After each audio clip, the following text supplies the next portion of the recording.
Morning, y'all. No, I'm not texting.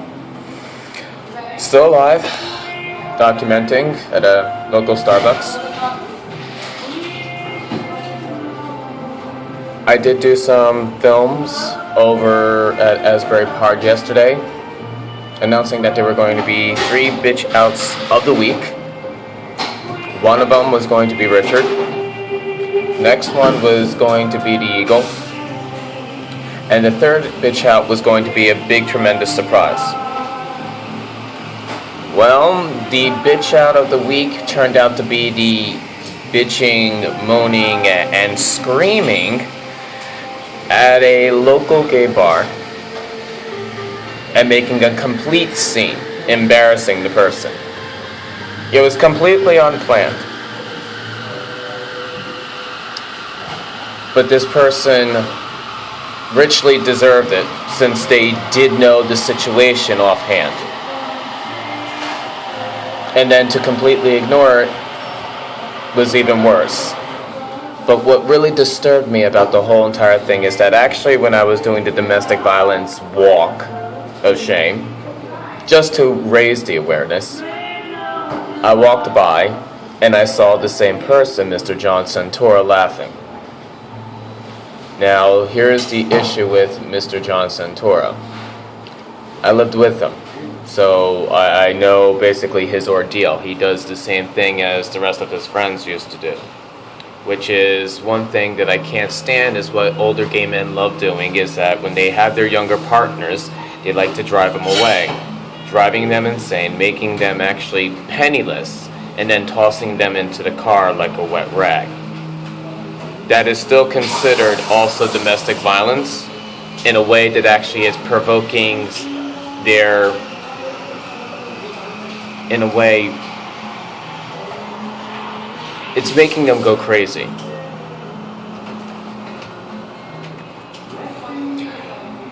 I've had this happen to me 25 times. I'm practically the expert on this. The expert on packing that car so well.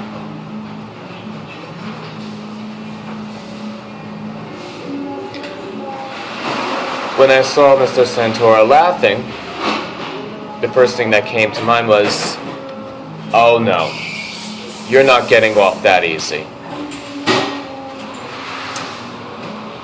So, what I did is that I waited till that night. I sent out a tweet saying, meet me at Paradise at 7 p.m. I got there, and he wouldn't come near me. I was like, you have about 5 minutes to come up to me and have a decent conversation with me. Did not show up. Stayed around in the club and saw me, but just walked away. So I walked outside. I was like, okay, since you're slow, and I have to give you, that conscious idea, let's do this. You have 10 minutes to meet me on this boardwalk to talk with me.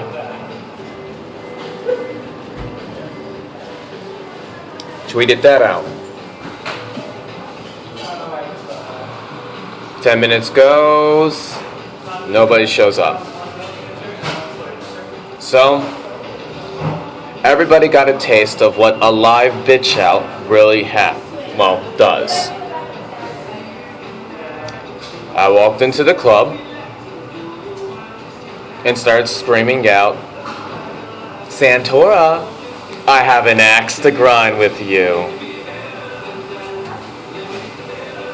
Throughout the whole entire club, walking up and down, parading until basically, guess who shows up on the main stage?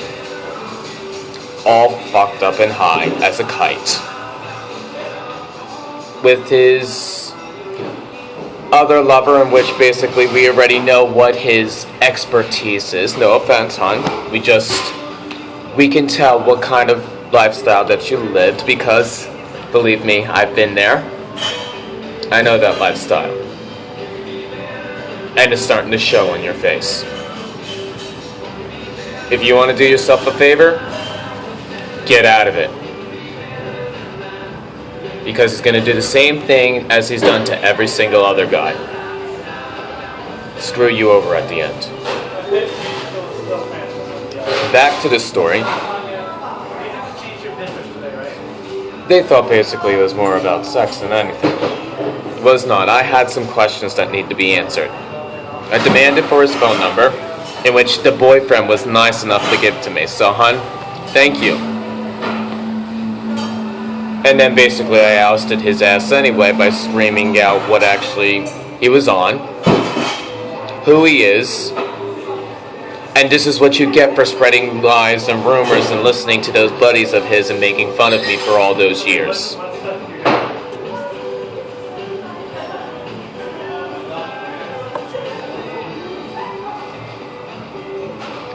I don't enjoy doing that to people,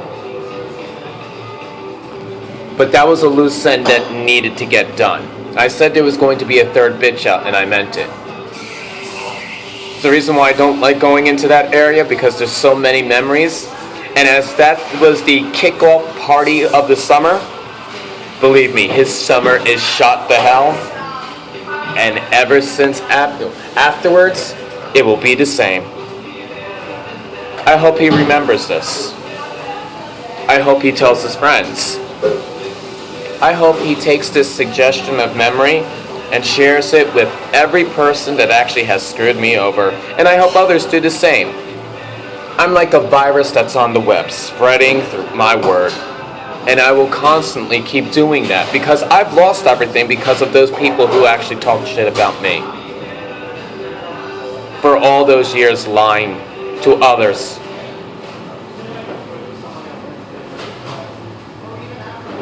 I don't want any other guy.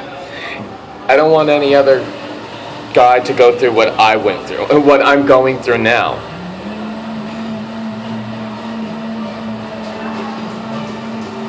This is the reason why I'm doing this little domestic violence act for now, to at least get one in New York so New Jersey will follow. Because that's what New Jersey does. It follows whatever New York does.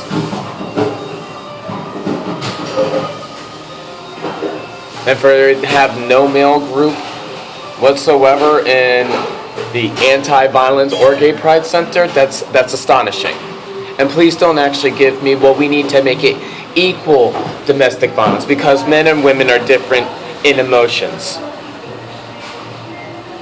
They might be able to understand each other in one form, but they can't understand because the sexes are different. They think in two different capacities altogether. And that's just basic. That's basic psychology 101.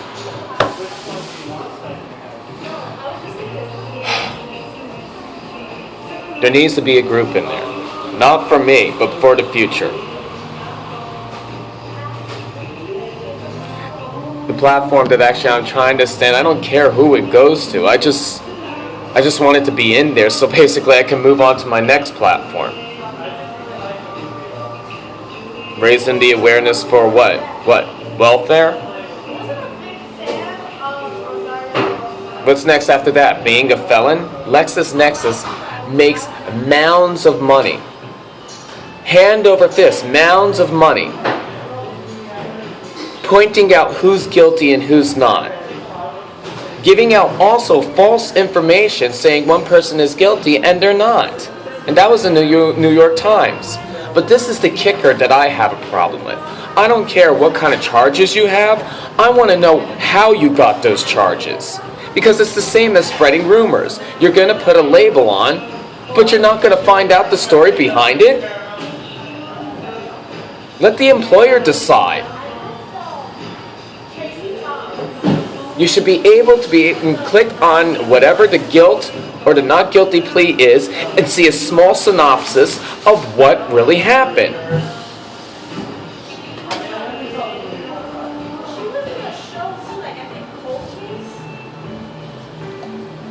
At least it gives them a chance to explain themselves.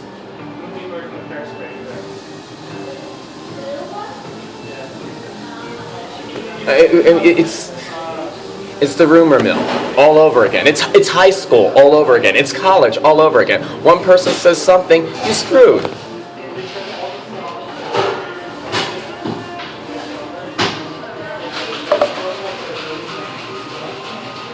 So that's the next one. background checks and background companies.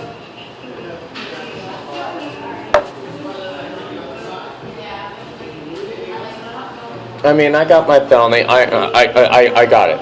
I understand it. I got it. I got my one felony. I'll own up to it. But don't you think the consequences are a bit severe for me, who defended himself? Since the cop forged my signature and lied on his testimony? But comparison to basically a man that sells heroin for 30 years over in New York City, faces 6 counts of felony charges, and they all get dismissed because what? A new law that was made by some state official to make sure that actually all those jails and prisons in that state don't get filled up?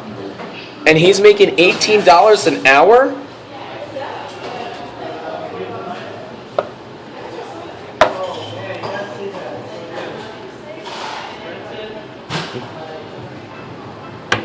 As they say, justice isn't blind, she's cross-eyed.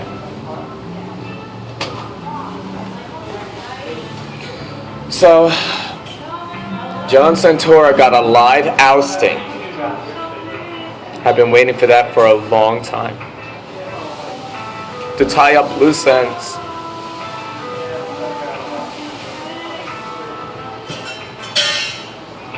As for the Eagle,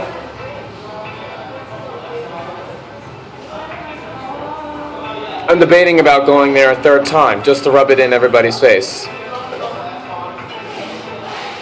And the only reason why I'm going to do that is because basically Mr. Frankie Valentine was there.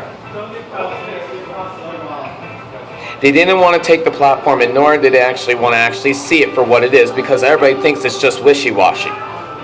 You're not thinking for your future. You're not thinking for guys like me. It's not just the physical, it is the mental and the emotional that actually goes with it. Domestic violence is overall, not just physical. And the sooner that everybody starts realizing that, the better. Over and out, guys. Take care.